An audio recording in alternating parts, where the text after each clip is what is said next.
Deuxième partie. Chapitre 22. Soif.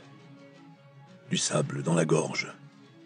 Les yeux qui ne s'ouvrent pas, ou peut-être que si. Noir complet. Bruit de moteur. Je sens une présence au-dessus de moi. Thérèse. Je crois que je le dis tout haut, mais je n'en suis pas certain. Bribes de souvenirs, des voix. Elles semblent venir de très loin. Je ne comprends pas un mot. De simples sons, c'est tout. Il y a de la colère là-dedans. Ça se rapproche plus fort. Dans mon oreille maintenant. Mes yeux s'ouvrent. Je vois du blanc. La voix répète la même chose. Toujours la même chose. Quelque chose comme Al-Sabr ou Al-Saïf. Je ne comprends pas. Ça doit être du charabia ou bien une langue étrangère, je ne sais pas. Al-Sabr ou Al-Saïf. On me crie dans l'oreille. Mes yeux se referment. Je voudrais que ça cesse. Al-Sabr ou Al-Saïf. La voix est courroucée, implacable. Je crois que je m'excuse. « Ne comprends pas », dit quelqu'un. Silence. Douleur dans les côtes. Je dis à nouveau « Thérèse ?» Pas de réponse. Où suis-je ? J'entends une voix, mais je ne comprends pas ce qu'elle dit. Je me sens seul, coupé du monde. Je suis couché.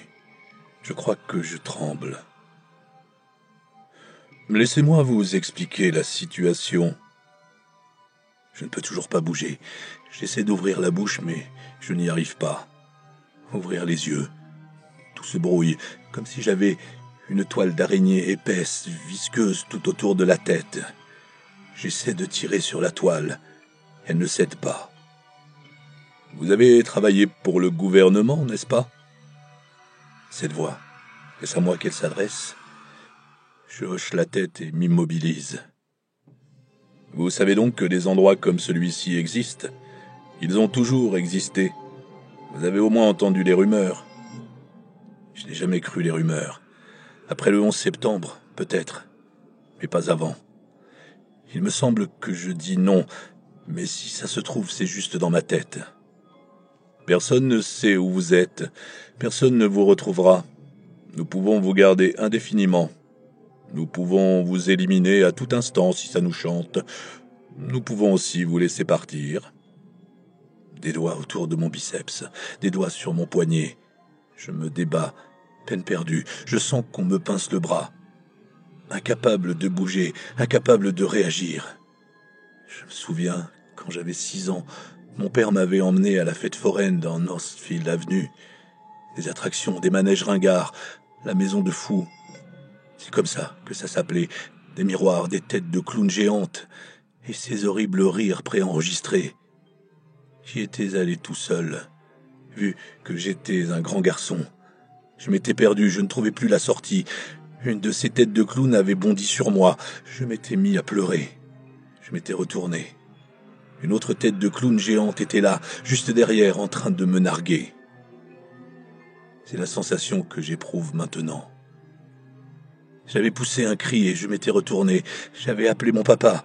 Il avait crié mon nom, s'était précipité à l'intérieur, après avoir défoncé une paroi mince, m'avait trouvé et tout était rentré dans l'ordre. Papa, me dis-je, papa me retrouvera. C'est une question de secondes. Mais personne ne vient. D'où connaissez-vous Rick Collins ? Je dis la vérité, une fois de plus, tellement épuisé. Et d'où connaissez-vous Mohamed Matar ?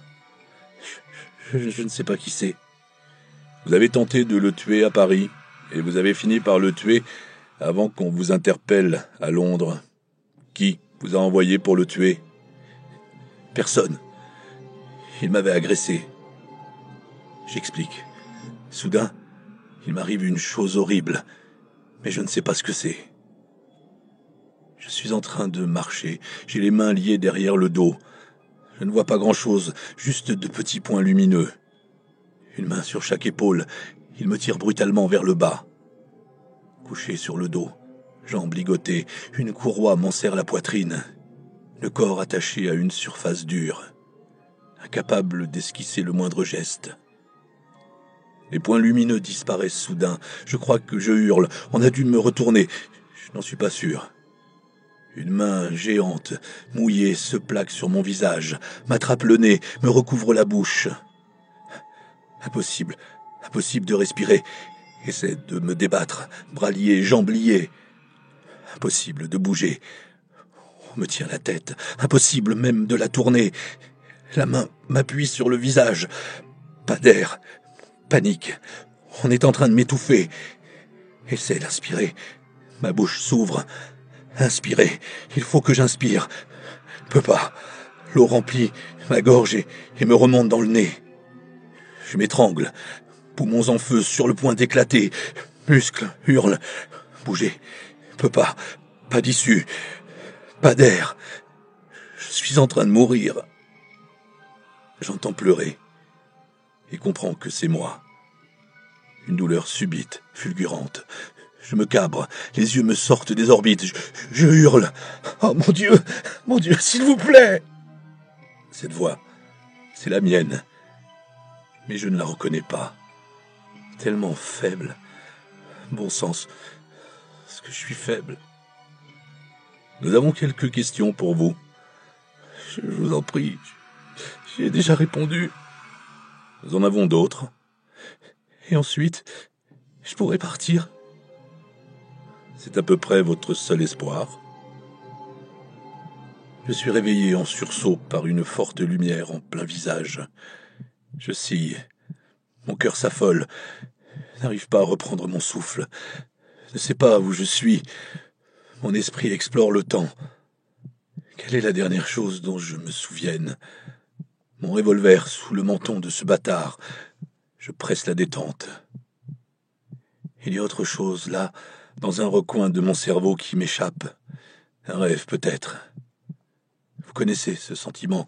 Vous vous réveillez, le cauchemar est encore très présent. Mais à mesure que vous tentez de vous le remémorer, il se dissipe comme un nuage de fumée. C'est ce qui m'arrive à l'instant. J'essaie de me raccrocher aux images, mais elles s'évanouissent. Myron?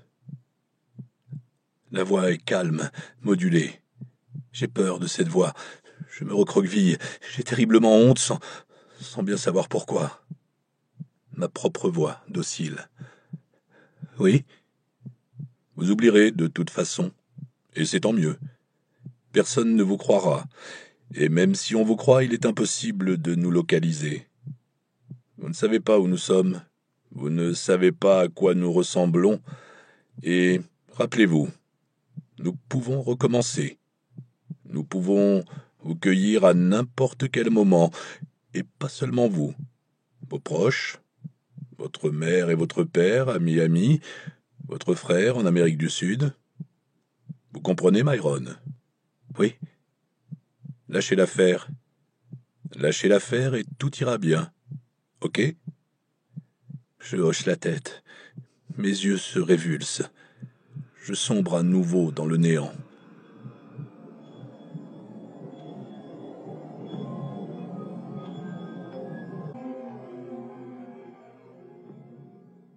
Chapitre 23. Je me suis réveillé la peur au ventre. Ça ne me ressemblait pas. Mon cœur battait la chamade, la panique me nouait la poitrine, m'empêchait de respirer. Et tout cela avant même que je n'ouvre les yeux. Lorsque j'ai eu fini par cligner des paupières, que j'ai regardé autour de moi, mon rythme cardiaque a ralenti et la panique est retombée. Assise sur une chaise, Esperanza était concentrée sur son iPhone. Ses doigts dansaient sur les touches. Elle devait être en train de travailler avec l'un de nos clients. J'aime mon boulot, mais elle l'adore. Je l'ai observée un moment. Sa vue familière me réconfortait sacrément. Esperanza portait un chemisier blanc sous son tailleur pantalon gris et une paire de créoles. Ses cheveux de jais étaient repoussés derrière ses oreilles. Le store de la fenêtre dans son dos était levé. Dehors, il faisait nuit. « Vous êtes avec quel client, là ?» Les yeux agrandis, elle a lâché l'iPhone et s'est précipitée vers moi. « Oh mon Dieu, Myron, oh mon Dieu !»« Je suis en train de mourir, c'est ça ?»« Non, Non, pourquoi? À vous voir courir comme ça, d'habitude vous êtes beaucoup plus lente. Elle s'est mise à pleurer et m'a embrassé sur la joue. Esperanza ne pleure jamais. Je dois être en train de mourir, Non, ne soyez pas idiot. a-t-elle rétorqué en essuyant ses larmes. Elle m'a serré dans ses bras. Enfin si, soyez idiot. Les magnifiques idiots que vous êtes. J'ai jeté un œil par-dessus son épaule. Je me trouvais dans une chambre d'hôpital, tout ce qu'il y a d'ordinaire. Depuis combien de temps êtes-vous ici? Oh, pas longtemps. Et de quoi vous souvenez-vous? A-t-elle répondu sans me lâcher. J'ai réfléchi à sa question. Karen et Thérèse abattues. Le type qui les avait descendus, moi qui l'avais tué.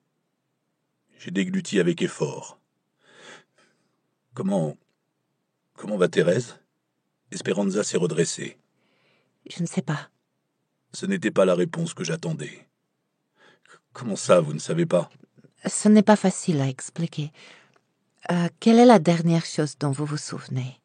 J'ai fouillé ma mémoire. Mon dernier souvenir précis, c'est quand j'ai tué le bâtard qui a abattu Thérèse et Karen, juste avant de me faire alpaguer par une bande de mecs. Elle a hoché la tête. Je me suis pris une balle, moi aussi, non? Oui. Cela expliquait l'hôpital. Se penchant à nouveau, Esperanza m'a chuchoté à l'oreille. Ok. Écoutez-moi une seconde. Si la porte s'ouvre, si une infirmière entre ou quoi, vous ne parlez pas devant elle. Vous avez compris? Non? Ordre de Wynne. Faites ce qu'on vous dit, c'est tout. D'accord. Vous êtes venu à Londres pour être avec moi? Non? Comment non? Mais faites-moi confiance, d'accord? Prenez votre temps. Vous vous rappelez autre chose? Rien. Rien entre le moment où vous avez été blessé et maintenant? Où est Thérèse? Je vous l'ai déjà dit, je ne sais pas. Ça n'a pas de sens. Comment est-ce possible que vous ne le sachiez pas? C'est une longue histoire. Et si vous me mettiez dans la confidence? Esperanza m'a fixé de ses yeux verts, et je n'ai pas aimé l'expression de son regard. J'ai essayé de m'asseoir. Combien de temps suis-je resté inconscient? Et ça non plus, je ne le sais pas. Mais encore une fois, comment est-ce possible? Bon, pour commencer, vous n'êtes pas à Londres. Ça m'a coupé la chic. J'ai scruté la pièce comme à la recherche d'une explication. Le logo du New York Presbyterian était brodé sur ma couverture. Impossible. Je suis à Manhattan? Si? J'ai été rapatrié? Esperanza? Je ne sais pas. Mais enfin, depuis quand suis-je dans cet hôpital? Eh bien, quelques heures peut-être, mais je ne suis pas sûre. Mais ça ne tient pas debout, votre histoire. Mais moi non plus, je comprends pas très bien. Il y a 2 heures, on m'a appelé pour me dire que vous étiez ici. J'avais le cerveau embrumé, et ces explications n'arrangeaient rien. Il y a 2 heures? Oui, Et avant ça? avant ces coups de fil, et nous n'avions aucune idée de l'endroit où vous étiez. Quand vous dites nous... Moi, Wynne, vos parents... Mes parents? Non mais rassurez-vous, nous leur avons menti, nous leur avons dit que vous vous trouviez dans une région d'Afrique où les téléphones passaient mal. Personne ne savait où j'étais? Oui, c'est ça. Pendant combien de temps? Elle s'est bornée à me regarder. Pendant combien de temps, Esperanza? 16 jours. Je n'ai pas bronché. 16 jours. J'avais été hors circuit pendant 16 jours. J'ai essayé de me souvenir et mon cœur s'est mis à palpiter. J'ai été pris de panique. Lâchez l'affaire. Myron?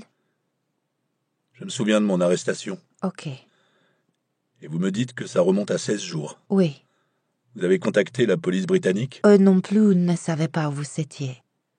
J'avais 1 million de questions, mais la porte s'est ouverte, interrompant notre conversation. Esperanza m'a lancé un regard d'avertissement. J'ai gardé le silence. Une infirmière est entrée en disant « Tiens, vous êtes réveillé. » Avant que la porte ne se referme complètement, quelqu'un d'autre l'a poussée de l'extérieur. Papa. À la vue de cet homme, un homme âgé, il fallait bien l'admettre, j'ai éprouvé quelque chose comme du soulagement. Il était hors d'haleine, tellement il était pressé d'arriver au chevet de son fils. Maman lui emboîtait le pas. Même en temps ordinaire, ma mère a tendance à se précipiter vers moi, comme si j'étais un prisonnier de guerre tout juste libéré. C'est ce qu'elle a fait, bousculant l'infirmière au passage. Moi, en général, je lève les yeux au ciel, même si, secrètement, ça me fait plaisir. Cette fois, je n'ai pas levé les yeux au ciel. Je vais bien, maman, je te jure. Mon père est resté légèrement en retrait, selon son habitude. Ses yeux étaient rouges et gonflés. J'ai scruté son visage. Il savait. Il n'avait pas gobé cette histoire d'Afrique avec une mauvaise couverture réseau. Il avait probablement aidé à la vendre à maman, mais il savait. Oh, mais tu es si maigre. On ne t'a pas nourri là-bas ou quoi? Laisse-le tranquille, il a bonne mine. Il n'a pas bonne mine. Il est tout maigre et pâle. Pourquoi es-tu dans un lit d'hôpital?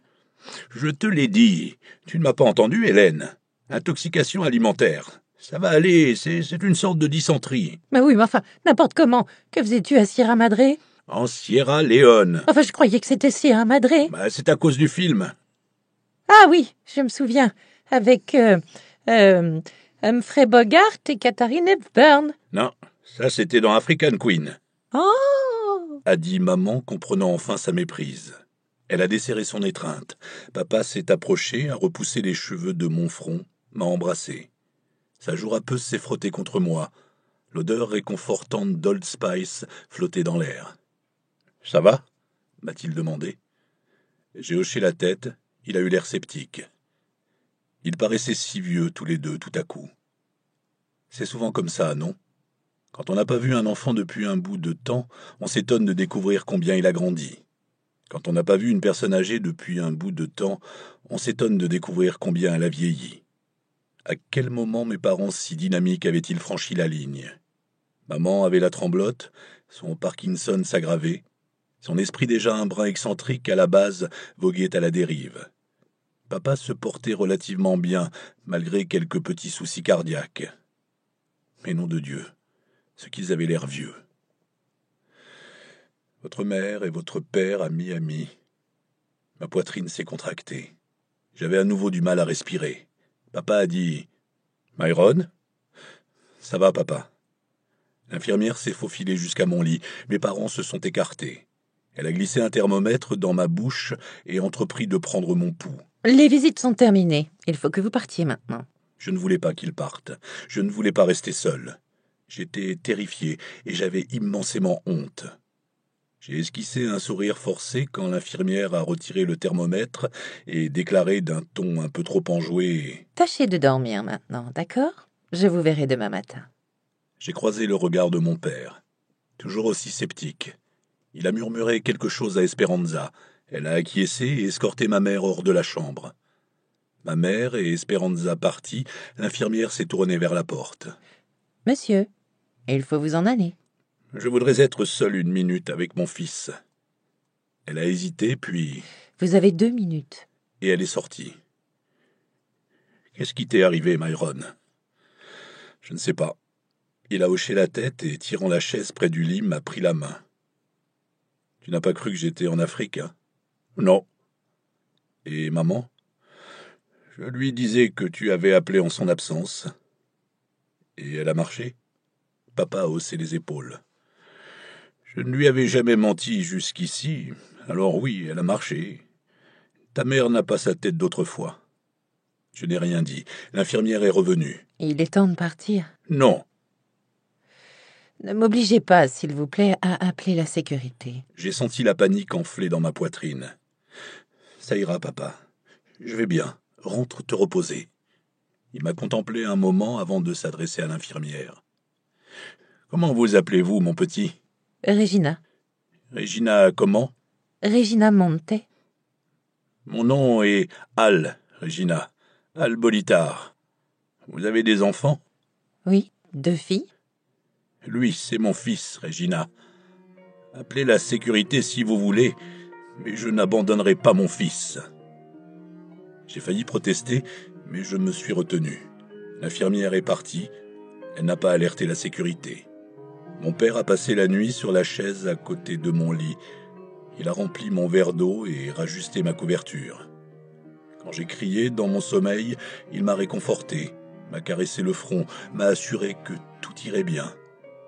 Et, l'espace de quelques secondes, je l'ai cru.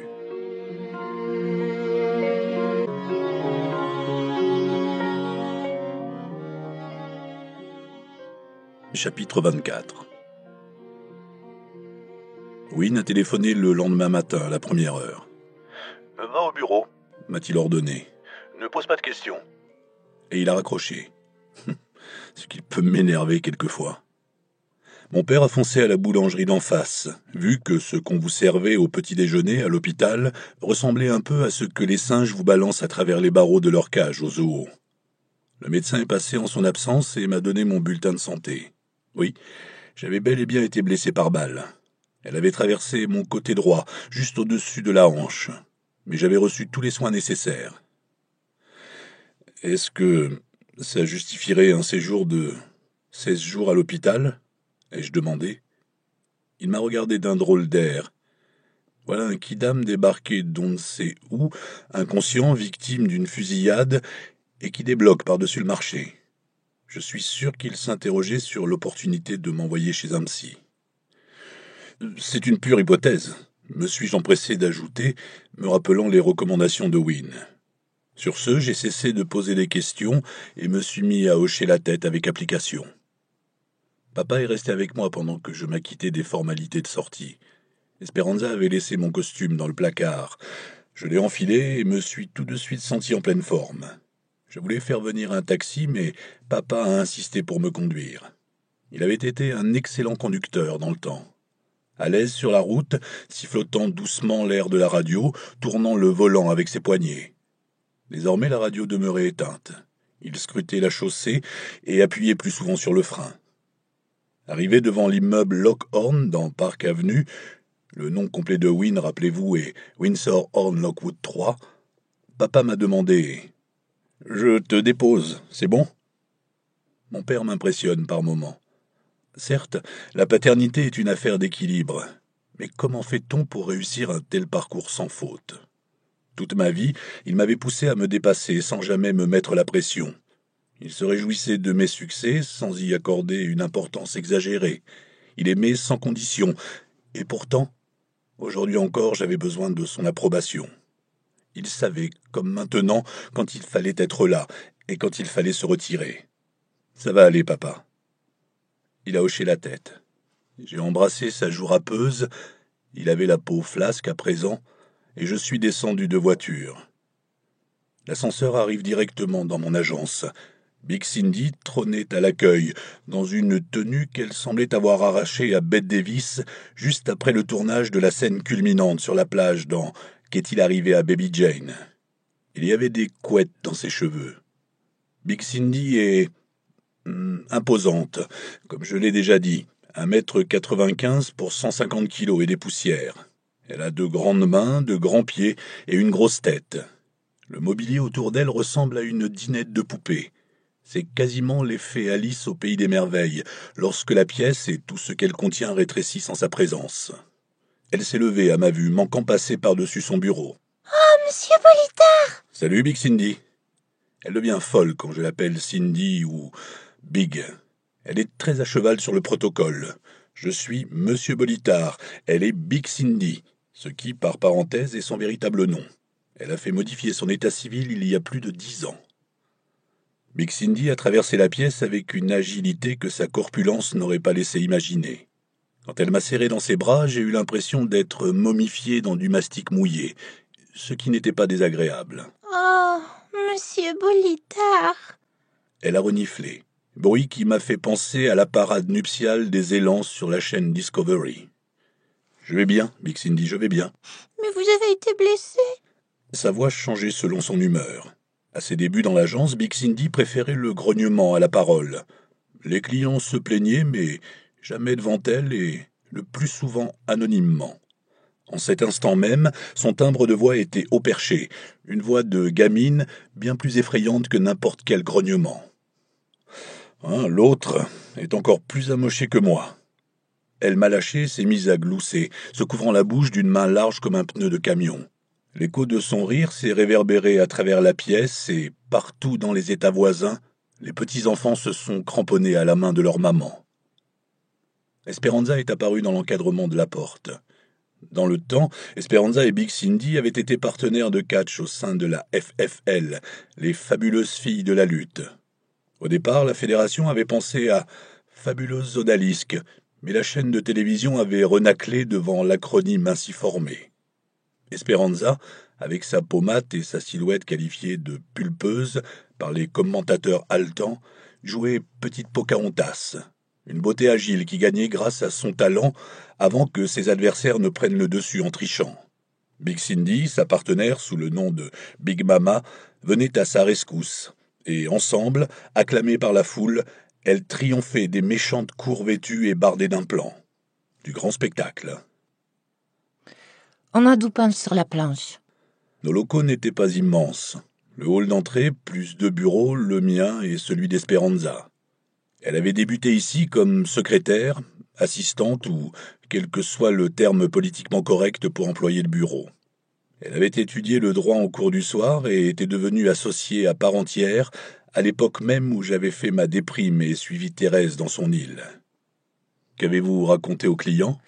Que vous avez eu un accident de voiture à l'étranger. J'ai hoché la tête. Nous sommes allés dans son bureau. Depuis ma récente disparition, c'était un peu la pagaille. Il y avait des coups de fil à donner. Certains clients n'avaient pas apprécié de ne pas pouvoir joindre leur agent pendant plus de 15 jours. Je comprenais. C'est un métier relationnel où il faut en permanence tenir la main de son client et caresser son ego dans le sens du poil. Chacun d'eux a besoin de se sentir unique, ça fait partie de l'illusion. Quand vous n'êtes pas là, même si votre absence se justifie, l'illusion se dissipe.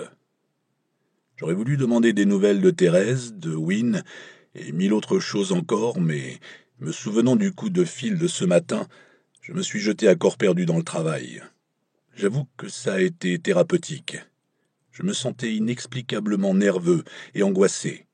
Je me rongeais même les ongles, ce qui ne m'était pas arrivé depuis l'école primaire, et je me grattais pour enlever des croûtes imaginaires. Travailler m'a fait du bien.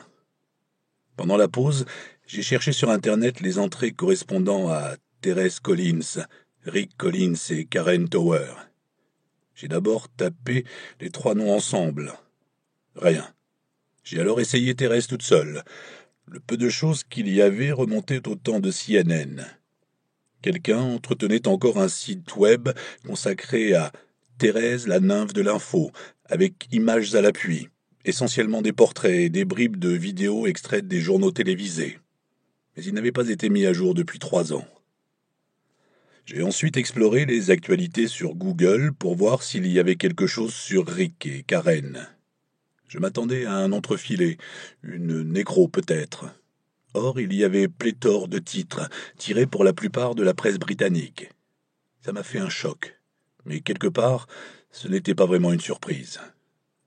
Un journaliste et sa femme assassinés par des terroristes, cellule démantelée à la suite d'une fusillade. J'ai commencé à lire. Esperanza est venue frapper à ma porte. Myron? J'ai levé le doigt pour qu'elle me laisse encore 1 minute. Elle a contourné mon bureau et, voyant ce que j'étais en train de faire, s'est assise avec un soupir.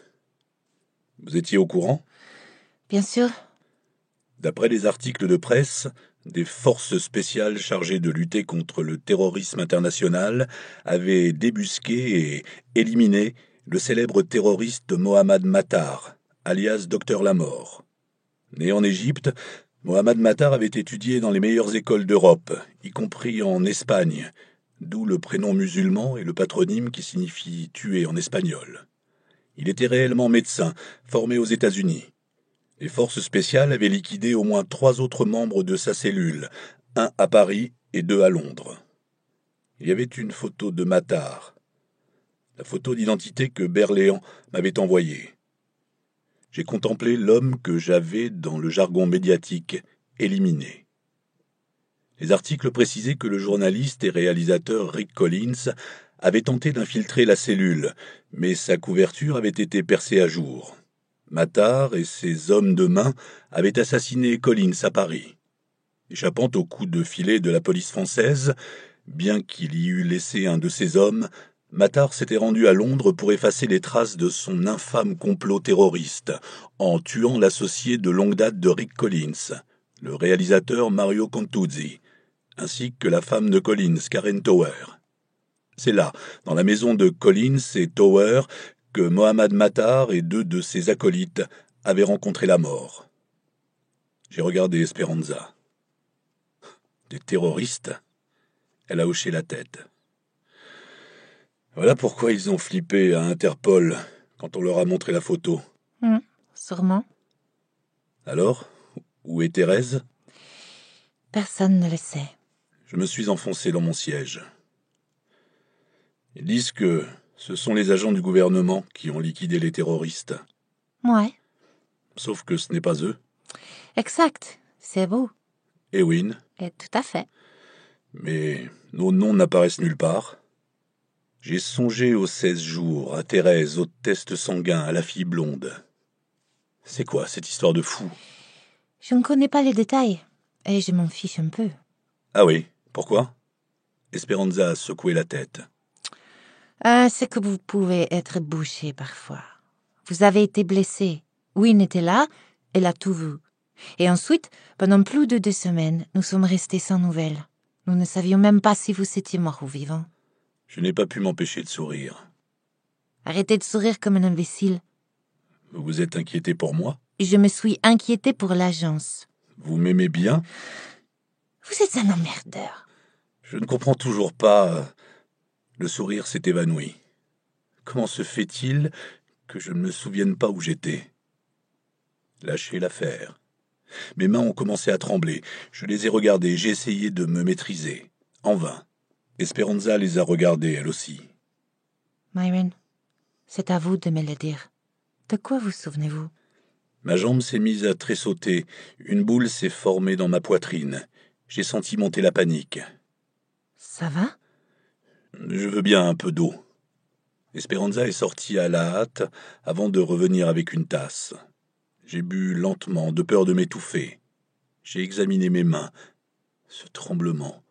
J'étais incapable de le faire cesser. Que diable m'arrivait-il? Myron, Ça va. Ça va. Alors, c'est quoi le programme? on a des clients qui ont besoin de nous. Je l'ai regardée. Elle a poussé un soupir. Nous nous sommes dit qu'il vous faudrait du temps.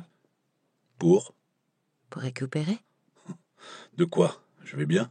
Oh oui! Vous avez une mine superbe. Ce tremblement vous va à merveille.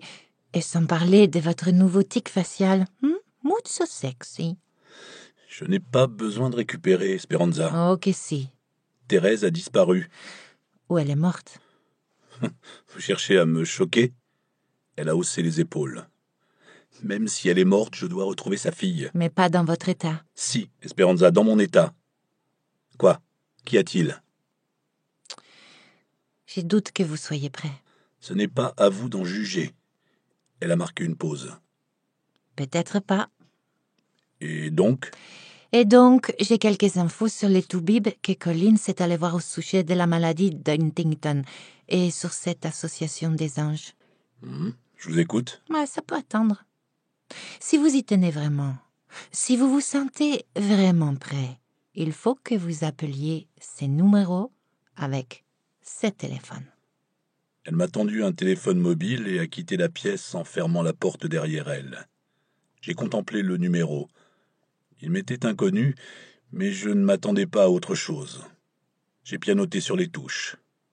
Au bout de 2 sonneries, une voix familière m'a répondu. Je suis heureux, cher ami, de vous savoir de retour d'entre les morts. Rencontrons-nous dans un lieu secret. Nous avons beaucoup de choses à nous dire. C'était Berléand.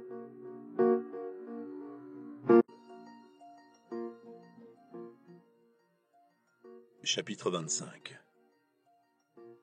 Le lieu secret de Berléand était une adresse dans le Bronx. La rue était sordide et l'endroit lui-même un bouge. J'ai vérifié l'adresse encore une fois. Il n'y avait pas d'erreur. C'était une boîte de striptease. Sous l'enseigne, on lisait en lettres de néon « Club Select ». Le mot « select » n'était pas tant un oxymore qu'une absurdité. Un club de striptease select, c'est un peu comme une belle moumoute. Belle ou pas, ça reste une moumoute. La salle était sombre et sans fenêtre, si bien qu'à midi, l'heure de mon arrivée, on se serait cru à minuit. Un grand black au crâne rasé m'a demandé « Puis-je vous aider, monsieur ?»« Oui, je Je cherche un Français, un type âgé d'une 50aine d'années. Il a croisé les bras sur la poitrine. Ah, ça doit être Tuesday. Non, je veux parler. Je sais de qui vous parlez. Réprimant un sourire, il a tendu un énorme bras tatoué d'un dé vert vers la piste de danse. Je m'attendais à trouver Berléand dans un coin reculé et obscur. Or, il était là, juste devant la scène, absorbé par le spectacle. C'est lui, votre Français? Exact, oui. Le videur s'est retourné. Sur son badge, on lisait « Anthony ». J'ai haussé les épaules. Son regard semblait me traverser. Vous désirez autre chose? Allez-y, dites que je ne ressemble pas aux gars qui fréquentent des lieux comme celui-ci, surtout en plein jour. Anthony a eu un large sourire. Savez-vous qui sont les gars qui ne fréquentent pas des lieux comme celui-ci, surtout en plein jour? J'ai attendu la suite. Les aveugles, monsieur. Il a tourné les talons. Je me suis frayé un passage vers le bar. La sono était assourdissante. Beyoncé chantait à son amoureux qu'il devait mal la connaître, qu'elle pouvait le remplacer dans la minute. Ben oui, quand on s'appelle Beyoncé, qu'on est belle, riche et célèbre, ça ne doit pas être bien difficile. Ah, les filles. La danseuse au sein nu évoluait sur la scène avec des gestes que j'aurais qualifiés de langoureux si elle y avait mis un peu plus de cœur. Elle avait l'air de s'ennuyer ferme. On aurait dit qu'elle regardait la chaîne parlementaire. Et la barre lui servait moins d'accessoire que de canne pour tenir debout. Sans vouloir paraître bégueule, je ne vois pas bien l'intérêt de ce genre de spectacle. Ça ne me fait aucun effet. Non pas que les filles soient dénuées d'attrait, certaines le sont, d'autres pas. J'en ai discuté une fois avec Wynne, ce qui était forcément une erreur dès lors qu'il s'agissait du sexe opposé. Et je suis parvenu à la conclusion que ce fantasme n'est pas ma tasse de thé. C'est peut-être une faiblesse chez moi, mais j'ai besoin de croire que la demoiselle se donne à moi, et à moi seul. Wynne, lui, s'en fiche. Je ne suis pas insensible, non, mais mon ego n'aime pas mélanger le sexe avec le commerce, le ressentiment et la lutte des classes. Disons que je suis vieux jeu. Affublé de sa parka grise, Berléand souriait à la danseuse qui s'ennuyait là-haut, en remontant constamment ses drôles de besicles sur son nez. J'ai pris place à côté de lui. Il s'est retourné, s'est frotté et essuyé les mains et m'a examiné un instant. Vous avez une mine épouvantable. La vôtre, en revanche, est resplendissante. Une nouvelle crème de jour. Il a englouti une poignée de cacahuètes. C'est ça, votre lieu secret? Il a haussé les épaules. Pourquoi ici? Puis, après réflexion, je vois. Parce que c'est excentré, c'est ça? C'est ça. Et parce que j'aime regarder les femmes nues. Il a pivoté vers la danseuse. Moi, j'en avais déjà assez vu. Est-ce que Thérèse est en vie? Je ne sais pas. Nous nous sommes tus momentanément. J'ai commencé à me mordiller un ongle. Vous m'aviez prévenu. Vous m'avez dit que je n'étais pas équipé pour ça. Il avait les yeux fixés sur la danseuse. J'aurais dû vous écouter. Ça n'aurait rien changé. Ils auraient quand même liquidé Karen Tower et Mario Contuzzi. Mais pas Thérèse. Au moins vous y avez mis le holà. C'est leur plantage, pas le vôtre. Vous parlez de qui? Eh bien, de moi-même en premier lieu. Berléand a ôté les lunettes trop grandes pour lui et s'est frotté le visage. On nous connaît sous un tas de noms. Le plus courant est sans doute la Sûreté nationale. Comme vous l'avez peut-être deviné, je suis officier de liaison chargé de ce que votre administration appelle la guerre contre le terrorisme. Mon homologue britannique aurait dû renforcer la surveillance de son côté. Une serveuse à gros seins s'est approchée, son décolleté plongeant jusqu'à ses genoux. Je vous sers du champagne? Ah, ceci n'est pas du champagne. Hein? Ça vient de Californie. Bah et alors? Le champagne ne peut être que français. Voyez-vous, la Champagne est une région géographique. La bouteille que vous avez à la main, c'est ce que les gens avec des papilles appellent du vin mousseux. Elle a levé les yeux au ciel. Bon bah alors je vous sers du vin mousseux? Ma chère, votre truc c'est du gargarisme pour chien. Et encore. Il a brandi son verre vide. Apportez-moi, s'il vous plaît, un autre whisky noyé d'eau. Il s'est tourné vers moi. Myron? Je doutais qu'il serve des you ici. Un Coca Light. Elle s'est éloignée d'un pas traînant et j'ai demandé... Alors? Quoi de neuf? En ce qui nous concerne, l'affaire est classée. Rick Collins est tombé sur un complot terroriste. Il a été assassiné à Paris par des membres de la cellule. Ils ont tué 2 autres personnes en relation avec Collins à Londres avant de se faire descendre, par vous-même ici présent. Je n'ai pas vu mon nom dans la presse. On court après les honneurs, hein? Non, pas vraiment. Mais ça m'étonne qu'il ne m'ait pas mentionné. Réfléchissez un peu. La serveuse est revenue. Corbel appelle ça du champagne, monsieur je sais tout. Et ils sont en Californie. Corbel ferait mieux d'appeler ça du résidu de fausse sceptique. Ce serait plus conforme à la réalité. Elle a posé bruyamment nos verres sur la table et nous a tourné le dos. Ce n'est pas que les autorités cherchent à s'attribuer tout le mérite, non. Votre nom n'a pas paru dans la presse pour 2 raisons. La première, votre sécurité. D'après ce que j'ai compris, Mohamed Matar avait un compte personnel à régler avec vous. Vous avez tué un de ses hommes à Paris. Il voulait vous faire assister de visu à la mort de Karen Tower et de Thérèse Collins, avant d'en finir avec vous. Si jamais on découvre que vous avez liquidé le docteur Lamort, il y a des gens qui voudront se venger sur vous et votre famille. Il a désigné la danseuse qui venait vers nous. Vous avez des billets d'$1? J'ai fouillé dans mon portefeuille. Et l'autre raison? Si vous n'y étiez pas à la tuerie de Londres, les autorités n'ont pas besoin d'expliquer où vous avez passé ces 2 dernières semaines. À nouveau, cette sensation de fourmillement. J'ai remué la jambe, regardé autour de moi. J'avais envie de me lever. Berléand m'observait. Vous savez où j'étais? J'ai mon idée là-dessus, tout comme vous. J'ai secoué la tête. Non, pas moi. Vous n'avez gardé absolument aucun souvenir de ces 15 jours? Je n'ai pas répondu. Un étau m'oppressait la poitrine. J'avais du mal à respirer. Attrapant mon coca, j'ai bu à petites gorgées. Vous tremblez, Myron? Et alors? Avez-vous fait de mauvais rêves la nuit dernière? Des cauchemars? Évidemment. J'étais à l'hôpital. Pourquoi? Connaissez-vous le sommeil crépusculaire? J'ai réfléchi quelques secondes. Ce n'est pas en rapport avec la grossesse? L'accouchement, oui, pour être plus précis. C'était assez répandu dans les années 50 et 60. On partit du principe que la femme n'était pas obligée de souffrir le martyre en mettant son enfant au monde.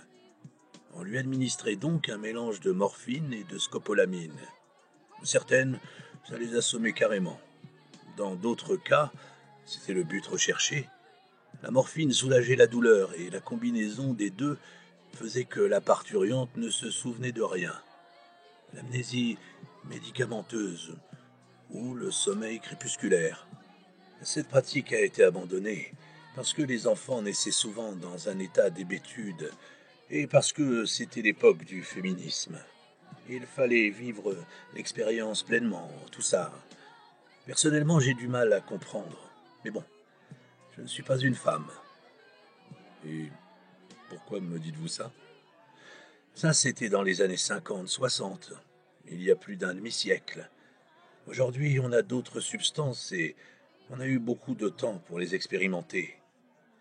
Imaginez le résultat si on réussissait à perfectionner une méthode vieille de 50 ans. On pourrait retenir quelqu'un pendant un laps de temps indéterminé sans qu'il se souvienne de quoi que ce soit. J'avais le cerveau lent, mais quand même. C'est ce qui m'est arrivé. J'ignore ce qui vous est arrivé. Vous avez entendu parler de sites noirs de la CIA? Bien sûr. Croyez-vous qu'ils existent réellement? Des endroits où la CIA enferme des prisonniers sans que personne le sache? Je suppose que oui. Vous supposez? Ne soyez pas naïf. Même Bush a admis leur existence. Ça n'a pas commencé avec le 11 septembre. Réfléchissez à tout ce qu'on peut faire rien qu'en plongeant les prisonniers dans un sommeil crépusculaire prolongé.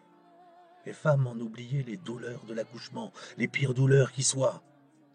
Ils peuvent vous interroger des heures, vous faire dire et faire n'importe quoi, sans que vous en gardiez le moindre souvenir. Ma jambe s'est remise à tressaillir. C'est proprement diabolique. Vous trouvez? Admettons que vous capturiez un terroriste. Vous connaissez le vieux débat. Sachant qu'un nouvel attentat se prépare, a-t-on le droit de le torturer pour sauver des vies humaines? Eh bien là, vous faites table rase. Il ne se souvient de rien. Est-ce que ça rend l'acte plus moral? Vous, mon cher ami, avez été interrogé durement, voire torturé. Vous ne vous en souvenez pas. Alors, est-ce vraiment arrivé? Comme la chute d'un arbre dans la forêt quand il n'y a personne alentour. Exactement. Hein, vous, les Français, avec votre philosophie. Il s'est passé des choses depuis la mort de Sartre. Hélas. J'ai changé de position sur ma chaise. J'ai un peu de mal à croire tout ça.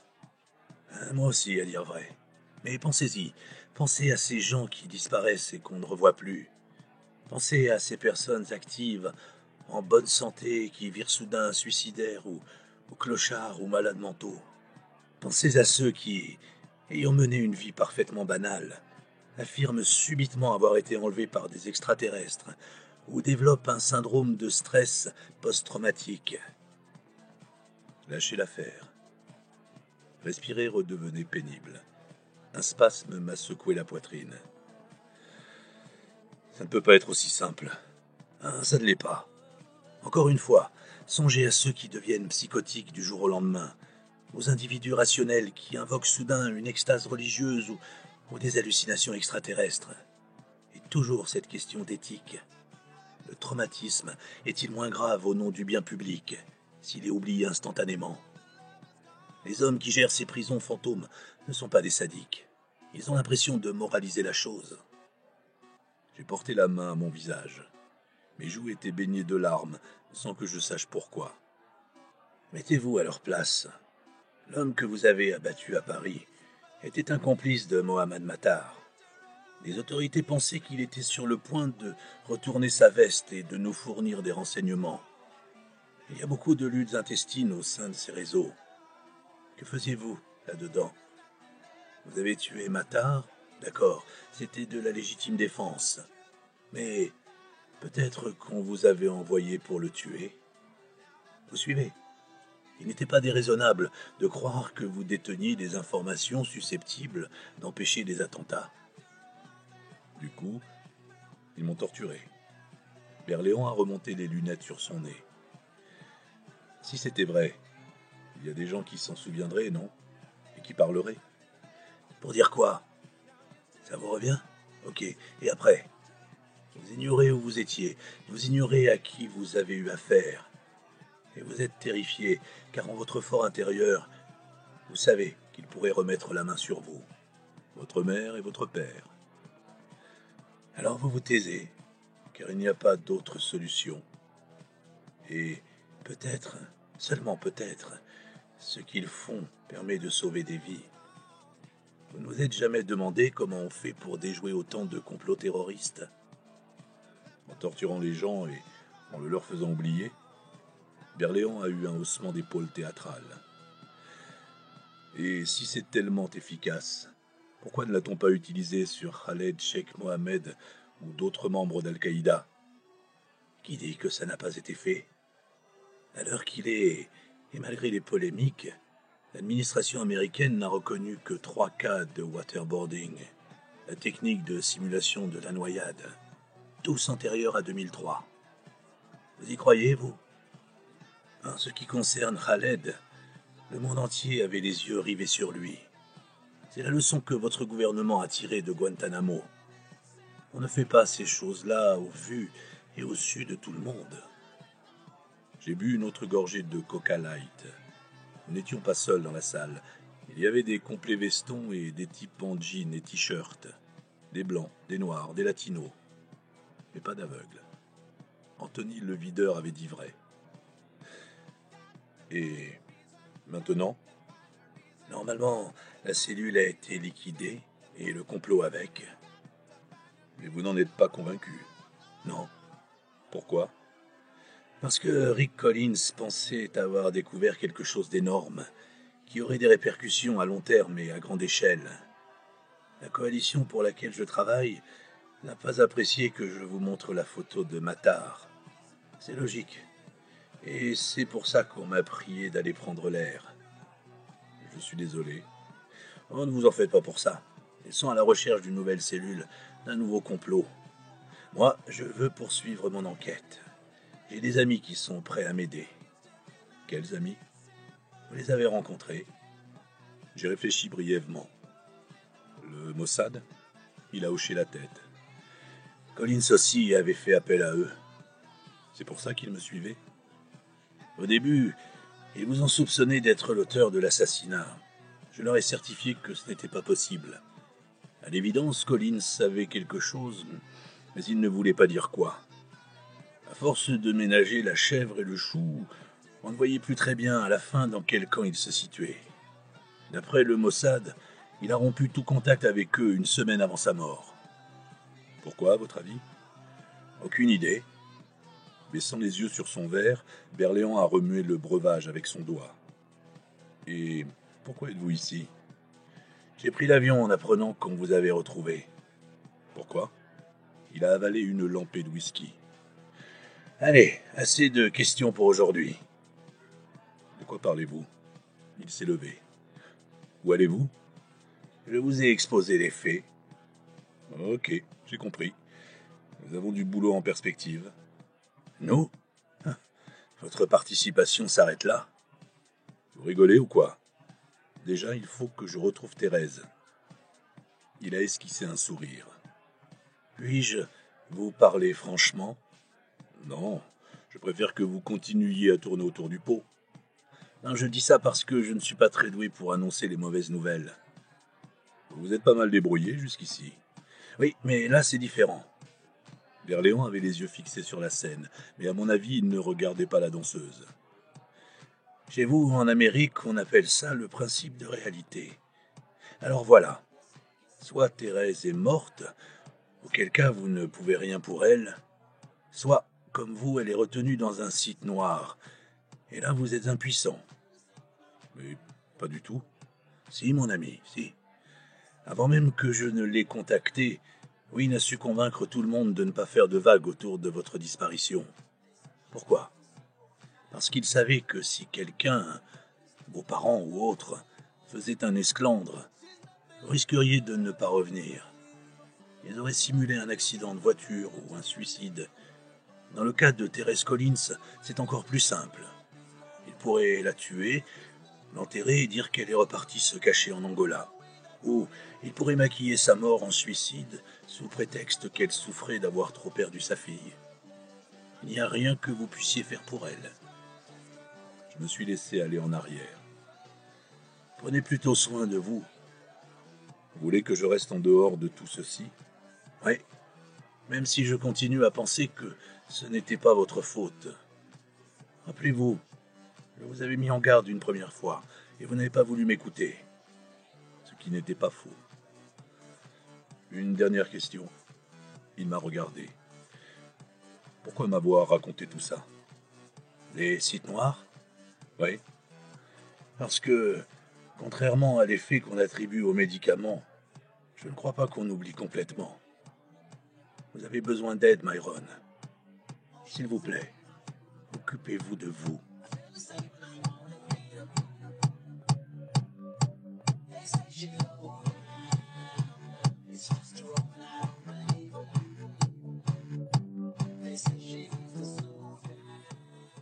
Et voici comment j'ai découvert que Berléand avait peut-être raison. De retour au bureau, j'ai appelé quelques clients. Esperanza a commandé des sandwichs et nous nous sommes installés pour manger dans le vestibule. Elle a parlé de son petit garçon, Hector. D'accord, c'est un truisme de dire que la maternité, ça vous change une femme. Mais dans le cas d'Esperanza, le changement était déroutant, et pas franchement à son avantage. Lorsqu'on a eu fini, j'ai regagné mon bureau et fermé la porte, sans allumer la lumière. Je suis resté longtemps assis dans mon fauteuil. On a tous nos moments de déprime ou de prostration, mais ceci était différent, plus profond, plus pesant. Je n'avais pas la force de bouger, je me sentais lourd. À cause du nombre d'embûches qui ont parsemé mon parcours, j'ai pris l'habitude de garder une arme dans mon bureau, un 38 Smith & Wesson. J'ai ouvert le tiroir du bas, des larmes me coulaient sur les joues. Je sais que ça a l'air mélodramatique, cette image pitoyable du pauvre type assis seul et déprimé derrière son bureau, un revolver à la main. Si j'avais eu une photo de Thérèse sous les yeux, je l'aurais saisie comme Mel Gibson dans le premier Arme fatale, et j'aurais enfoncé le canon dans ma bouche. Je ne l'ai pas fait, mais j'y ai pensé. En voyant tourner le bouton de porte, personne ne frappe chez nous, et surtout pas Esperanza. Je me suis empressé de jeter le revolver dans le tiroir. Elle s'est approchée. Qu'est-ce que vous michotez? Rien, Qu'est-ce que vous faisiez à l'instant? rien. Elle m'a dévisagé. On se donne du plaisir sous la table? Pris en flag. Ben, vous avez quand même une sale tête. C'est ce qu'on raconte en ville, oui. Ah, je vous aurais bien dit de rentrer chez vous, mais vous avez été absente trop longtemps. Et puis, j'ai doute que le fait de vous morfondre seul dans votre coin vous aide à vous sentir mieux. Entièrement d'accord. Y a-t-il une raison à votre intrusion? Mais pourquoi? Il en faut une? Normalement, non. Au fait, on a des nouvelles de Wynne? Ah oui, la voilà, la raison de mon intrusion. Il est sur le bat-phone. Elle m'a fait signe de me retourner. Sur la console derrière mon bureau, il y a un téléphone rouge qui trône sous une sorte de cloche en verre. Si vous avez vu la série originale des Batman, vous devez savoir pourquoi. Le téléphone rouge clignotait. J'ai décroché. Où es-tu? À Bangkok, a-t-il répliqué d'un ton un rien trop enjoué. Depuis quand? C'est important? Non, je trouve juste que tu as choisi un drôle de moment pour partir. Tout à coup, je me suis souvenu. Qu'est devenu l'échantillon que nous avons prélevé dans la tombe de Myriam? Confisqué. Par? Des hommes en costume avec un insigne brillant. Comment ont-ils su? Silence. La honte. J'ai dit. C'est moi? Il n'a pas pris la peine de répondre. Tu as parlé au capitaine Berléand? Oui. Qu'en penses-tu? Je pense que son hypothèse tient la route. Je ne comprends pas.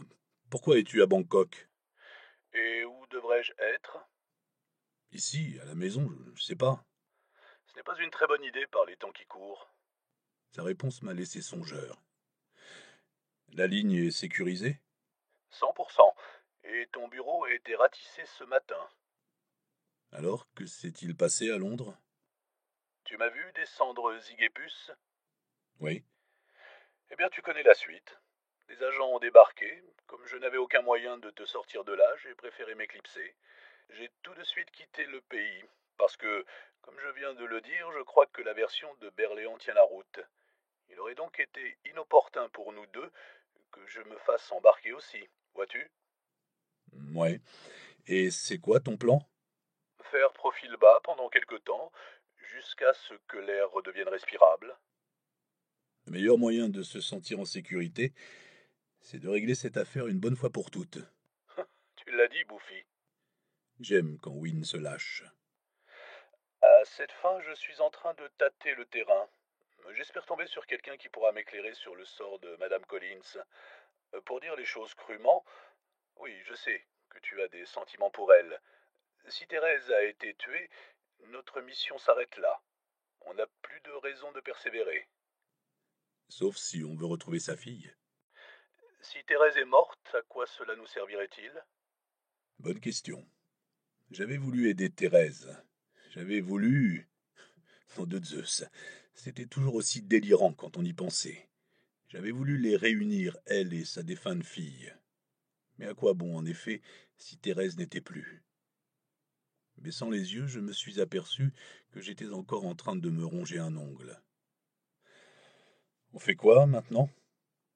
Esperanza dit que tu es dans un sale état. Tu vas me faire la morale, toi aussi? Wayne? Wayne était très fort pour ne pas trahir ses émotions. Mais pour la deuxième fois, peut-être, depuis qu'on se connaissait, j'ai senti comme une fêlure dans sa voix. Ces 16 derniers jours n'ont pas été faciles. Oui, je sais, vieux. J'ai remué ciel et terre à ta recherche. J'ai fait des choses que je préfère te taire. Et toutes sans résultat. Je comprenais ce qu'il cherchait à me dire. Wynne a des contacts comme personne d'autre dans mon entourage. Wynne est immensément riche et influent, et pour ne rien vous cacher, il m'aime. Il n'a pas peur de grand-chose, mais je savais que ces 2 semaines avaient dû l'éprouver durement. Je vais bien maintenant, Wynne. Reviens quand bon te semble.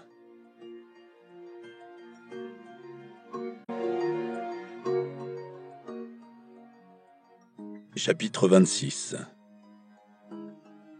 Myron, prends encore un ravioli à la vapeur. Oh, j'en ai eu assez, aimant, merci. Allez, un dernier. Tu es trop maigrichon. Goûte celui au porc. Je n'aime vraiment pas ça. Tu quoi? Air scandalisé de maman. Enfin, tu adorais ça quand on allait au jardin de Fong. Maman, j'avais 8 ans quand le jardin de Fong a fermé. Oui, je sais. N'empêche que... N'empêche que l'argument choc de maman pour clore le débat. On pourrait attribuer cette histoire de jardin de Fong à son cerveau vieillissant. Mais non, elle me la resserre depuis l'âge de 9 ans. Nous étions dans la cuisine de notre maison familiale à Livingston, New Jersey. D'habitude, je partage mon temps entre cette adresse-ci et le luxueux appartement de Wynne au Dakota, sur la 72e rue Ouest et Central Park. J'avais racheté la maison quand mes parents étaient partis s'installer à Miami il y a quelques années. On pourrait à juste titre s'interroger sur les motivations psychologiques de cet achat. J'avais vécu ici avec mes parents jusqu'à la trentaine bien sonnée, et je dors toujours dans la chambre que je m'étais aménagée au sous-sol du temps où j'étais au lycée. Mais en fait, je viens rarement ici. Livingston est un patelin pour famille avec enfants, pas pour des célibataires travaillant à Manhattan. L'appartement de Wynne est bien mieux situé de ce point de vue, et question surface, n'a rien à envier à une petite principauté européenne. Mais maman et papa étaient de passage ici, d'où cette réunion de famille dans la cuisine. J'appartiens à cette génération vindicative censée ne pas aimer ses parents, et trouver dans l'éducation qu'ils nous ont donnée les racines de notre mal-être d'adulte. Sauf que j'adore mon père et ma mère. J'adore être avec eux. Je n'ai pas vécu au sous-sol jusqu'à un âge avancé pour des raisons financières. Non, j'ai fait ça parce que je me sentais bien ici, avec eux. Notre dîner terminé, nous avons jeté les barquettes vides et rincé les couverts. On a parlé un peu de mon frère et de ma sœur. Quand maman a mentionné le travail de Brad en Amérique latine, j'ai éprouvé un petit pincement au cœur, comme lorsqu'un souvenir déplaisant remonte brusquement à la mémoire. Mon estomac s'est noué. Je me suis remis à me ronger les ongles. Mes parents ont échangé un regard. Maman était fatiguée. Ça lui arrive de plus en plus souvent. Je l'ai embrassée et l'ai regardée gravir péniblement les marches en se tenant à la rampe. Je me suis rappelé le temps où elle montait en sautillant, sa queue de cheval bondissant à chacun de ses pas, sa main loin, très loin de cette fichue rampe. Je me suis tourné vers papa. Il n'a rien dit, mais je suis sûr qu'il pensait à la même chose. Papa et moi sommes passés au salon. Quand j'étais petit, il avait un fauteuil relax d'une horrible couleur bordeaux. Le simili-cuir avait craqué sur les bords, laissant transparaître la carcasse métallique. Papa, qui n'a jamais été le roi du bricolage, avait colmaté les brèches avec du ruban adhésif. Beaucoup de gens reprochent aux Américains de rester des heures devant la télé, et ils ont raison.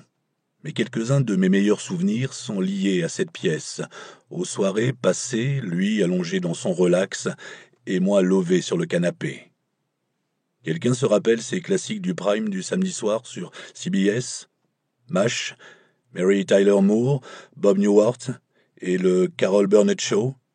Mon père riait si fort, et son rire était si contagieux que je m'esclaffais à mon tour, même si je ne comprenais pas toutes les blagues d'Archie Bunker. Al Bolitar avait trimé dur dans son usine à Newark. Il n'était pas homme à jouer au poker, à traîner avec des copains ou à fréquenter les bars. Son refuge, c'était son foyer. Il aimait se détendre parmi les siens. Jeune homme doué, d'origine très modeste, il avait dû rêver d'autre chose que cette usine de Newark, mais jamais il n'avait partagé ses rêves de grandeur avec moi.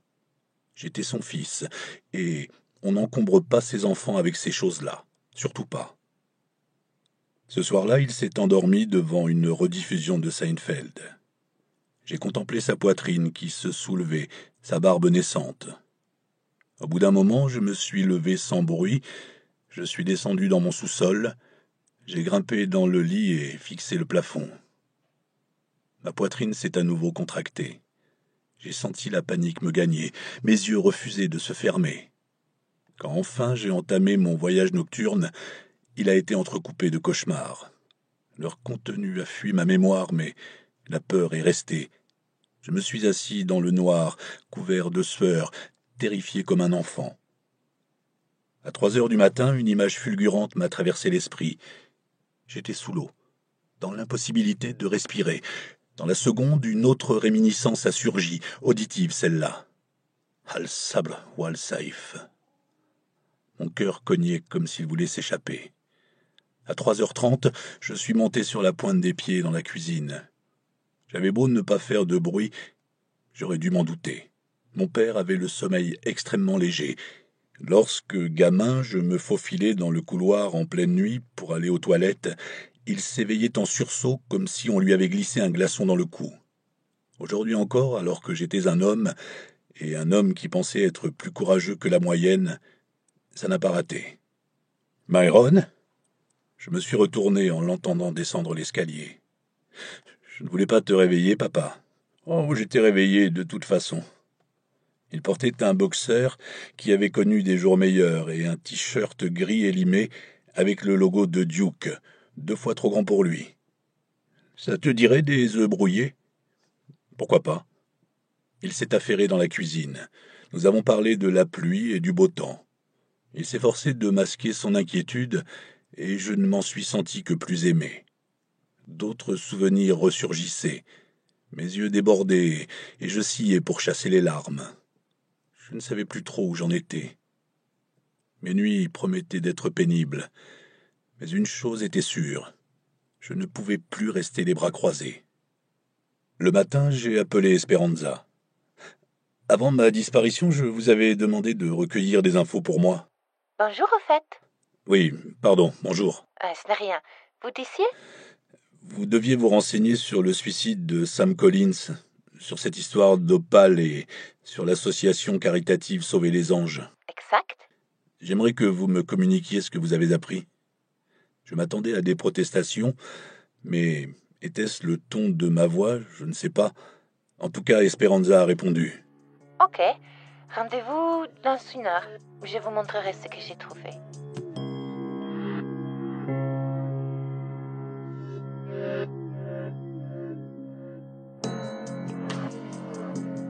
Le bureau d'Esperanza conservait quelques traces de son passé folklorique. Des photos d'elle en costume de squaw andin, la latino déguisée en princesse indienne. Sa ceinture de Tag Team Championship, championnat de catch par équipe, un machin énorme tape à l'œil qui, noué autour de la taille d'Esperanza, l'aurait probablement recouverte du thorax jusqu'aux genoux, trônait dans un cadre derrière son fauteuil. Les murs étaient couleur pervenche et une autre nuance de mauve dont je n'arrive jamais à retenir le nom. Le bureau sculpté en chêne massif avait été dégoté par Big Cindy chez un antiquaire, et bien que j'ai été là au moment de la livraison, je ne saurais pas dire comment on a réussi à lui faire passer la porte. Depuis quelque temps, la décoration de la pièce, pour employer le jargon des politiciens, était placée sous le signe du changement. Des photos d'Hector, le bébé d'Esperanza, photo banale à la limite du cliché, s'alignaient sur le bureau et la console. Les portraits classiques, avec en arrière-plan un arc-en-ciel, comme au Sears Portrait Studio, voisinaient avec ceux où Hector était assis sur les genoux du Père Noël, ou à côté d'un œuf de Pâques coloré. Il y avait Esperanza, son mari Tom, et Hector, tout de blanc vêtu le jour de son baptême. La photo la plus voyante représentait la mère et le fils sur un manège pour mômes, dans une sorte de camion de pompiers miniature. Esperanza fixant l'objectif avec le sourire le plus niais que je lui avais jamais vu. Esperanza, le plus libre de tous les esprits libres, affichant jadis ouvertement sa bisexualité, sortant avec des hommes et des femmes sans se soucier du qu'en dira-t-on. Elle avait fait du catch parce que c'était un moyen sympa de gagner de l'argent. Lorsqu'elle en avait eu assez, elle avait étudié le droit en cours du soir, tout en travaillant le jour pour moi. Vous allez trouver ça fort peu charitable, mais cet esprit-là s'était en partie effacé avec la maternité. Je l'avais déjà constaté chez d'autres femmes parmi mes amies. Je comprends un peu. Moi-même, j'avais appris l'existence de mon fils alors qu'il était adolescent. Je n'avais donc pas connu le tournant crucial de la naissance, quand votre univers se réduit soudain à une masse de 3,4 kg. C'est ce qui était arrivé à Esperanza. Était-elle plus heureuse maintenant? Je n'en savais rien. Mais notre relation avait changé, forcément, et narcissique comme je le suis, je n'y trouvais plus mon compte. Bon, dans l'ordre chronologique.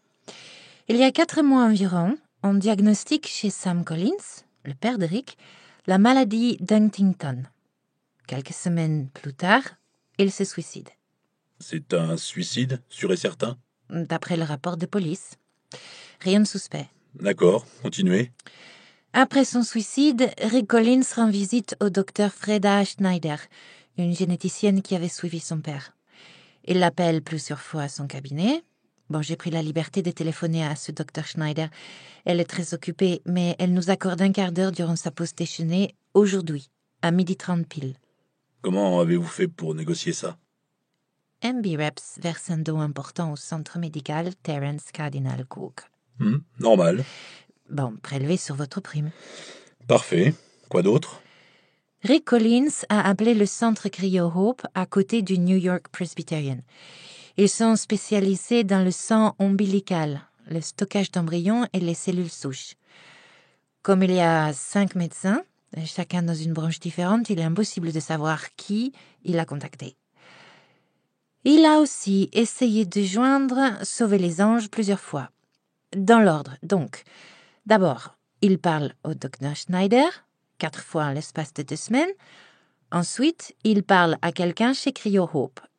Et ça le mène à Sauver les Anges. Ok. Pouvons-nous demander un rendez-vous chez Cryo Hope? Avec qui? L'un des toubibs. Il y a un gynécologue obstétricien. Et je dois lui dire que vous avez besoin d'un frottis? Je suis sérieux. Mais je sais, mais je vois pas à qui m'adresser. Bon, j'essaie de trouver le médecin qu'Eric a contacté. Peut-être que le docteur Schneider pourra nous aider. Possible. Et, au fait, cette histoire d'opale, ça donne quoi? Mais rien. J'ai cherché sur Google et obtenu 1 million d'entrées. Et quand j'ai tapé HHK, la première chose qui est sortie, c'est une compagnie d'assurance maladie financée par l'État. Il s'occupe de cancéreux. De cancéreux? Oui. Je vois pas le rapport. Esperanza a froncé les sourcils. Quoi? Qu'est-ce qu'il y a? Eh ben moi, je vois pas le rapport depuis le début. J'ai surtout l'impression qu'on perd notre temps. Comment ça? Qu'espérez-vous découvrir au juste?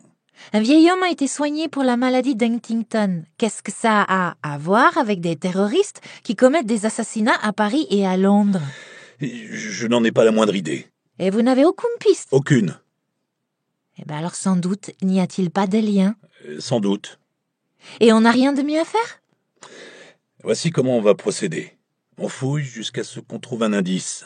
Tout est parti d'un accident de voiture survenu il y a 10 ans. Ensuite, plus rien jusqu'à ce que Rick Collins découvre la maladie de son père. Je ne vois donc qu'une chose à faire, revenir en arrière, retrouver sa piste et la suivre. Esperanza a croisé les jambes et entrepris de tortiller une boucle de ses cheveux.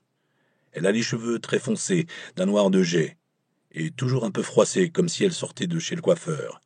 Quand elle tripote une mèche, c'est qu'il y a quelque chose qui la tracasse. Oui? Je n'ai pas appelé Ali une seule fois pendant votre absence. J'ai hoché la tête. Et elle n'a pas appelé non plus, n'est-ce pas? Alors c'est fini, vous deux? Apparemment. Bon, vous avez pensé à ma formule de largage préférée? Je l'ai oubliée. Bienvenue à Largueville. Population, toi. Eh non, ce serait plutôt population moi. Oh. Oh, désolé. Pas grave. Win a dit que vous aviez fait crac-crac avec Thérèse. J'ai failli rétorquer. Win a fait crac-crac avec moi, mais j'ai eu peur qu'elle ne se méprenne. Qu'est-ce que ça vient faire là-dedans? Eh bien, vous n'auriez pas fait ça.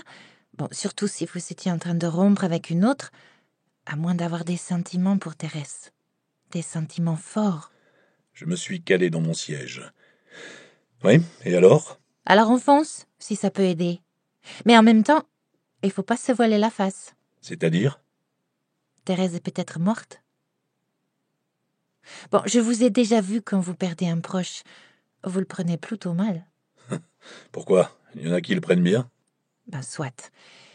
Mais vous devez gérer simultanément ce que vous venez de vivre ces derniers jours. Ça fait beaucoup. Ça va aller. Autre chose? Oui. Les 2 gars que vous avez explosés avec Win.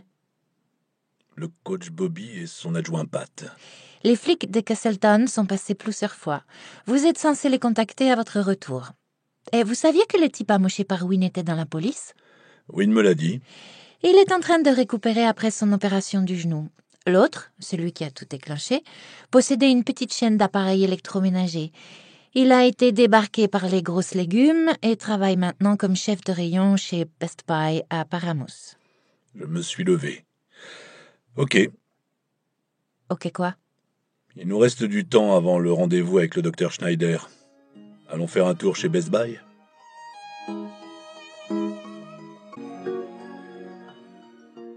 Chapitre 27. La bedaine moulée dans son polo bleu de vendeur, le coach Bobby, accoudé à un téléviseur, discutait avec un couple d'Asiatiques. J'ai cherché sur son visage des traces de notre altercation, et je n'ai rien vu. Esperanza m'accompagnait. Tandis que nous traversions le magasin, un homme en épaisse chemise à carreaux s'est précipité vers elle. « Excusez-moi » a-t-il balbutié, excité comme un môme le matin de Noël. « Oh nom de Dieu, vous seriez pas petite Pocahontas ?» J'ai réprimé un sourire. Ça me sidère le nombre de gens qui se souviennent encore d'elle. Elle m'a lancé un regard noir et s'est tournée vers son fan. Oui, c'est moi. « Oh waouh, oh, j'y crois pas. Ça alors, je suis si heureux de vous rencontrer. Merci. J'avais un poster de vous dans ma chambre quand j'avais 16 ans. Je suis flattée. Tout taché le poster, a-t-il ajouté avec un clin d'œil. Et si vous voyez ce que je veux dire, hein. Flattée et atterrée. Elle l'a menacé du doigt. Allez, salut. Je lui ai emboîté le pas. Ces tâches, ça ne doit pas vous laisser indifférente? Hélas, non. Oubliez ce que j'ai dit sur les effets pervers de la maternité. Esperanza était la plus forte. Plantant là, monsieur Confidence Poisseuse, nous nous sommes dirigés vers le coach Bobby. J'ai entendu l'homme lui demander la différence entre un écran plasma et un LCD. Bombant le torse, le coach Bobby a énuméré les avantages et inconvénients auxquels je n'ai rien compris. Ensuite, le client l'a interrogé sur les téléviseurs DLP. Le coach Bobby aimait bien les DLP. Il a entrepris d'expliquer pourquoi. J'ai attendu. Esperanza a hoché la tête dans sa direction. Oh, j'ai comme l'impression qu'il l'avait mérité, la raclée. Non, on ne se bat pas pour donner une leçon à quelqu'un. On se bat uniquement pour survivre ou pour se défendre. Elle a esquissé une grimace. Quoi? Win a raison. Est-ce que vous pouvez être fifi quelquefois? Le coach Bobby a souri au couple d'Asiatiques. Prenez votre temps, je reviens tout de suite et on pourra reparler de la livraison gratuite. Il s'est approché et m'a regardé dans les yeux. Qu'est-ce que vous voulez? Vous présentez mes excuses. Le coach Bobby n'a pas bronché. Il y a eu 3 secondes de silence, puis... Là, vous l'avez dit. Il a fait volte-face et est retourné auprès de ses clients. Esperanza m'a tapé dans le dos. Ça, c'est libérateur.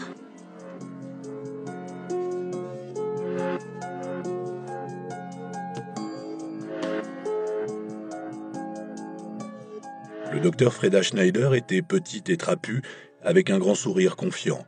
C'était une juive orthodoxe, robe sage et béret sur la tête. Je l'ai retrouvée à la cafétéria du centre médical Terence Cardinal Cook, au croisement de la 5e avenue et de la 103e rue. Esperanza était restée dehors. Elle avait des coups de fil à passer. Le docteur Schneider m'a demandé si je voulais manger quelque chose. J'ai décliné. Elle a commandé un sandwich à étage, nous nous sommes assis, elle a dit une prière à voix basse et s'est jetée sur le dit sandwich comme s'il lui avait manqué de respect. J'ai seulement 10 minutes. A-t-elle déclaré en guise d'explication. Je croyais que c'était un quart d'heure. J'ai changé d'avis. Merci pour le don. J'ai quelques questions à vous poser au sujet de Sam Collins. Schneider a avalé sa bouchée. C'est ce que m'a dit votre collègue. Dites, le secret médical, vous connaissez, n'est-ce pas? Inutile de vous faire la leçon. Tout à fait. Il est mort. Alors, dites-moi pourquoi plutôt vous vous intéressez à lui. Il s'est suicidé, si j'ai bien compris. Vous n'avez pas besoin de moi pour savoir ça. C'est fréquent chez les patients atteints de la maladie d'Huntington. Vous savez ce que c'est, la maladie d'Huntington? Je sais que c'est génétique. C'est un trouble neurologique héréditaire.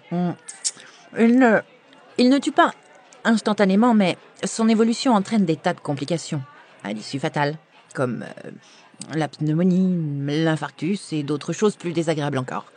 La MH affecte l'organisme, le psychisme, les mécanismes cognitifs. C'est pas joli à voir.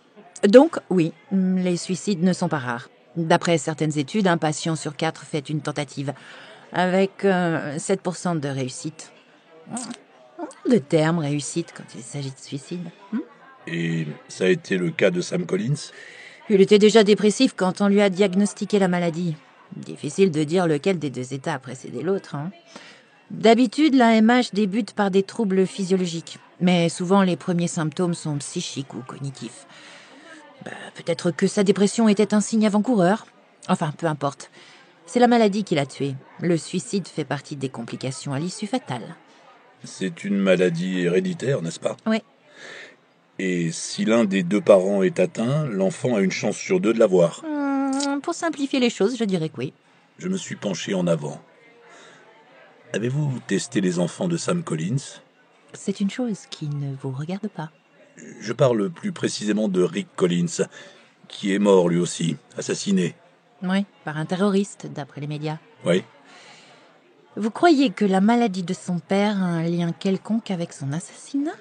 En effet, Freda Schneider a secoué la tête et mordu dans son sandwich. Rick Collins a un fils. Ouais, je suis au courant. Et peut-être une fille également. Elle s'est interrompue en pleine mastication. Je vous demande pardon? Je ne savais pas trop comment lui présenter la chose. Rick Collins ignorait vraisemblablement qu'elle était en vie. Vous voulez bien m'expliquer ça, s'il vous plaît? Pas vraiment. Nous n'avons que 10 minutes. Ah oui, c'est juste. Alors?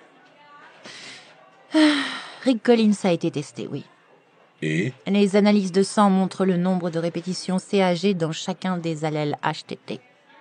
Je me suis borné à la dévisager. Oui, bon, peu importe. En clair, le résultat, malheureusement, a été positif. Nous n'assimilons pas les analyses de sang à un diagnostic car il peut se passer des années, voire des dizaines d'années avant que la maladie ne se déclare. Mais Rick Collins présentait déjà des symptômes de chorée, autrement dit des mouvements désordonnés que le sujet est incapable de contrôler. Il a demandé que cela reste confidentiel. Nous avons accepté, bien sûr. J'ai songé à ce que je venais d'apprendre. Rick avait la maladie d'Huntington. Les premiers symptômes s'étaient déjà manifestés. Comment aurait-il fini sa vie? Son père, qui s'était posé la même question, avait préféré mettre fin à ses jours.